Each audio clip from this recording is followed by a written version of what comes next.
अपने पड़ोसी देश के एक से एक खूबसूरत शहर जो पहले कभी इस देश की राजधानी हुआ करते थे, लेकिन आज के वक्त ये केवल एक शहर बनकर रह गया है। पर जब आप इस शहर का रुख करेंगे ना, तो एक तरफ जहाँ आपको एक से बढ़कर एक ऊंची ऊंची इमारतें देखने को मिलेंगी, तो वहीं दूसरी तरफ इस शहर के आर्थिक हालातों को बयां करती हुई झुग्गी झोपड़ियां भी देखने के लिए मिल जाएंगी। इसी के साथ ये शहर वास्तुकला और कई मस्जिदों के लिए भी जाना जाता है। वहीं इस देश की सबसे ऊंची मीनार भी यहीं पे मौजूद है। अब हालांकि आर्थिक नजरिए से ये जगह रहने लायक तो बिल्कुल नहीं है, लेकिन फिर भी यहाँ हर साल लाखों सैलानी सैर सपाटे के लिए आते हैं। दोस्तों, हम बात कर रहे हैं खूबसूरत कराची की, तो चलिए फिर चलते हैं कराची के एक सुहाने सफर पर। लेकिन हाँ भाई, वीडियो में आगे बढ़ने से पहले हमारे चैनल को सब्सक्राइब करके बेल आइकन जरूर दबा दीजिएगा। दोस्तों, पाकिस्तान का एक बड़ा ही खूबसूरत सा शहर कराची, ये देश का सबसे बड़ा नगर और सिंध प्रांत की राजधानी है। ये शहर अरब सागर के तट पे बसा हुआ है और पाकिस्तान का सबसे बड़ा बंदरगाह भी है। और ये सिर्फ पाकिस्तान के नजरिए से ही नहीं, बल्कि दुनिया के नजरिए से भी काफी खास है। अब बात कराची के क्षेत्रफल की करें तो ये करीबन 3780 वर्ग किलोमीटर के जितने एरिया को कवर करता है, जिसमें 5779 लोग आपको प्रति वर्ग किलोमीटर में हंसते गाते एक दूसरे से बातें करते हुए देखने को मिल जाएंगे। अब सही बताऊं ना, तो कराची जितना अपनी संस्कृति और फेमस टूरिस्ट प्लेसों के लिए जाना जाता है, उतना ही ये जाना जाता है यहाँ के नेक दिल लोगों के लिए, जो मदद करने के लिए हमेशा तैयार रहते हैं। अब चलिए आपको हम बता दें कि कराची आबादी के लिहाज से पाकिस्तान का सबसे बड़ा शहर है। 2023 में जहाँ इस शहर की आबादी 1,72,36,000 के करीब थी, जो कि अब 2024 में बढ़कर 1,76,49,000 के करीब हो गई है। यानी कि कराची आज 1,80,00,000 लोगों की हंसी ठिठोली से रोशन एक शहर है, जो इसे घनी आबादी के मामले में दुनिया के सबसे बड़े शहरों में दर्जा दिलाते हैं। वहीं कराची एक मुस्लिम सिटी है। अरे कराची क्या भाई, पूरा पाकिस्तान ही मुस्लिम देश है। तो यहाँ जिस धर्म का सबसे ज्यादा बोलबाला है, या कहें कि जिस धर्म को मानने वालों की संख्या सबसे ज्यादा है, वो है मुस्लिम, जो कि 96.53% जितनी बड़ी आबादी में यहाँ पे बसे हुए हैं। इसके बाद 2.21% में क्रिश्चियन, 1.12% में हिंदू और बाकी के धर्म के लोग भी इस शहर में आपको देखने के लिए मिल जाएंगे। यहाँ के लोग इस शहर की जिंदा दिली की वजह से कराची को रोशनियों का शहर भी कह के पुकारते हैं। कराची ही वो शहर है जहाँ मोहम्मद अली जिन्नाह का जन्म हुआ था, और मोहम्मद अली जिन्नाह की वजह से ही पाकिस्तान आज दुनिया के नक्शे में दिखाई देता है। यानी कि ये पाकिस्तान के संस्थापक थे, जिन्होंने एक बैरिस्टर, राजनीतिज्ञ और 1913 से 14 अगस्त 1947 को पाकिस्तान की स्थापना तक अखिल भारतीय मुस्लिम लीग के नेता के रूप में काम किया, और फिर अपनी मृत्यु तक पाकिस्तान के पहले गवर्नर जनरल के तौर पे भी काम किया। इन्हीं की वजह से आज पाकिस्तान का अस्तित्व है। और जिस तरह से अपने भारत में महात्मा गांधी को सम्मान दिया जाता है, ठीक उसी तरह से पाकिस्तान में मोहम्मद अली जिन्नाह का आदर किया जाता है। वहीं पाकिस्तान वासी कराची को जिन्ना का निवास स्थान होने की वजह से कायद का शहर भी कह के पुकारते हैं। और आपको बता दें कि कराची आजादी से पहले बॉम्बे प्रेसिडेंसी का हिस्सा हुआ करता था। दरअसल जब पाकिस्तान और भारत का विभाजन हुआ था, उस वक्त नए पाकिस्तान की राजधानी का ताज मोहम्मद अली जिन्नाह ने कराची को ही पहनाया था, और ये ताज इसके पास करीबन 1959 तक रहा। लेकिन फिर इस्लामाबाद को आधिकारिक तौर पर देश की राजधानी बना दिया गया। कराची को पाकिस्तान की आर्थिक राजधानी भी कहा जाता है, और जिस तरह से भारत की आर्थिक राजधानी मुंबई है, बिल्कुल वैसे ही कराची पाकिस्तान के लिए एक अहम शहर है, क्योंकि पाकिस्तान की ऑपरेटिंग कंपनी में लगभग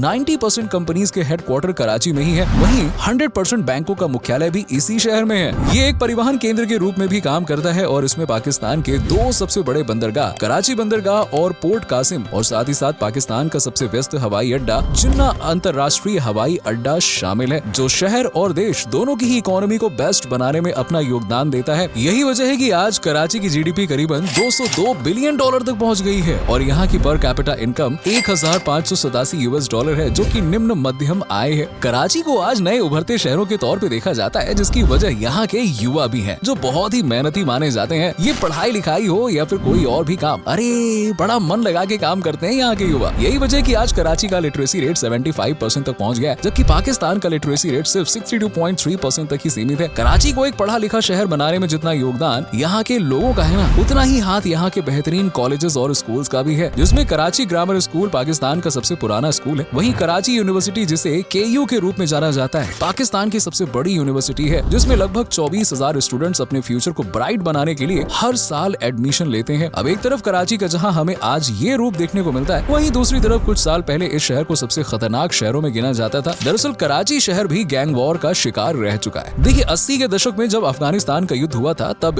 यहाँ चरमपंथी संगठनों ने इसे अपना ठिकाना बना लिया था, और इस तरह से कराची पर अराजकता का राज हो गया था। साल 2013 में कराची को दुनिया का सबसे खतरनाक शहर बताया जाता था। यहाँ राजनीतिक गैंग वॉर, चरमपंथी हमले और अपहरण की घटनाएं तो मतलब रोजमर्रा के किस्से हुआ करते थे। हालांकि पिछले 2 सालों से पाकिस्तान की फौज ने कराची की साफ सफाई का अभियान चलाया हुआ है, और और गलियों में हो रहे गैंग वॉर पर पाबंदी लगी हुई है। चरमपंथी घटनाओं पर भी कुछ लगाम लगी है। हालांकि अभी कराची का क्राइम रेट 66% है और इसे फोर्ब्स की रिपोर्ट में 93% स्कोर के साथ टूरिस्ट के लिए दूसरा सबसे जोखिम भरा शहर बताया गया है। इसीलिए अगर आप कराची जाते हैं तो भाई थोड़ा नहीं बल्कि बहुत ज्यादा ध्यान रखने की जरूरत है, कहीं आपके साथ कुछ हो न जाए। लेकिन दोस्तों इस बात में भी कोई शक नहीं है कि कराची शहर जैसी वास्तुकला, इतिहास और संस्कृति ये आपको कहीं और देखने को नहीं मिलेगा। कराची की सड़कें बहुत ही पुरानी और ऐतिहासिक घटनाओं का गवाह रही हैं। इस शहर में मुगल और अंग्रेजी हुकूमत दोनों ने ही राज किया है, इसीलिए यहाँ की सड़कें अलग अलग वास्तुकला से सजी हुई हैं। जब आप शहर के चारों ओर घूमेंगे ना तो आपको विक्टोरियन आर्किटेक्चर के साथ साथ मस्जिदों और हिंदू मंदिरों के साथ साथ नए आधुनिक गगनचुंबी इमारतें भी देखने को मिल जाएंगी। अगर आप कराची जाने का प्लान कर रहे हैं तो आपको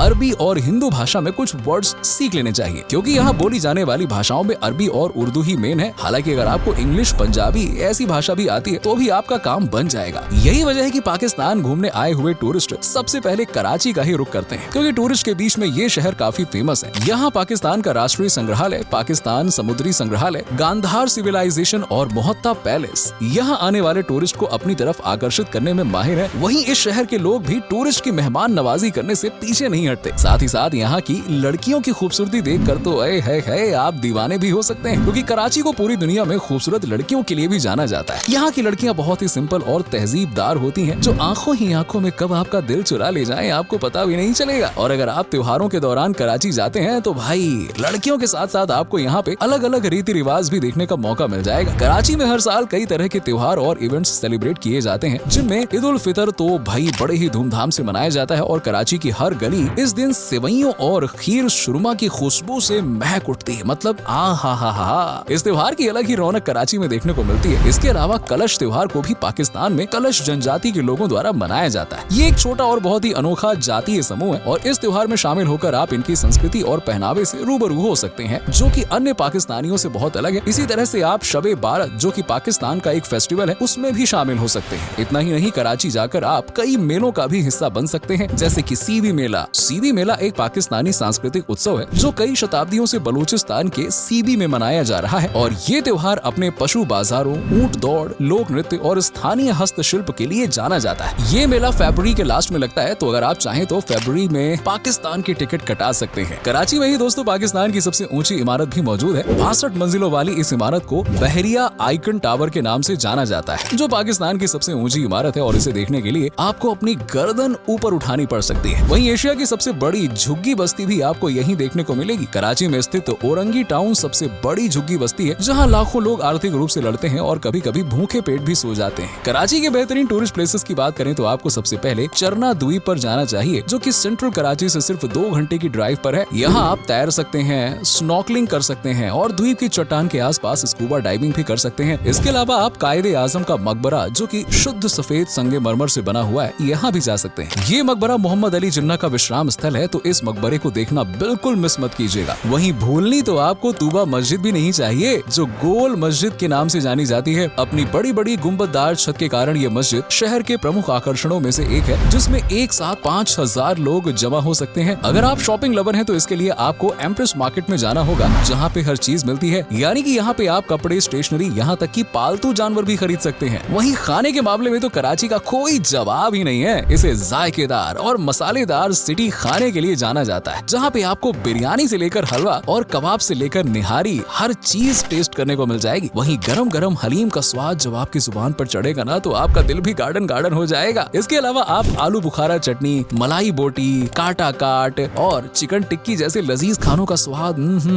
कराची में ले सकते हैं। वहीं स्ट्रीट फूड से चाट, समोसा, डोसा, मुंह में धमाका करने वाली पानी पूरी को भी चख सकते हैं और ये स्वादिष्ट फूड आपके ट्रिप को और यादगार बना देंगे। तो भाई कब आने का प्लान है कराची में? वैसे आप किस शहर से बिलोंग करते हैं? कमेंट करके बताइएगा जरूर। साथ ही साथ ये बताइए कि आपको वीडियो कैसा लगा। अगर वीडियो अच्छी लगी हो तो इसे लाइक करें, अपने दोस्तों के साथ में शेयर करें और हाँ, हमारे चैनल पर नए हैं या इससे पहली बार जुड़े हैं तो इसे सब्सक्राइब करना मत भूलिएगा। ऐसी ही नॉलेजेबल वीडियोस पाने के लिए बेल आइकन को भी प्रेस कर दीजिएगा। चलिए मिलते हैं आपसे अगली वीडियो में, तब तक के लिए बाय बाय, टेक केयर।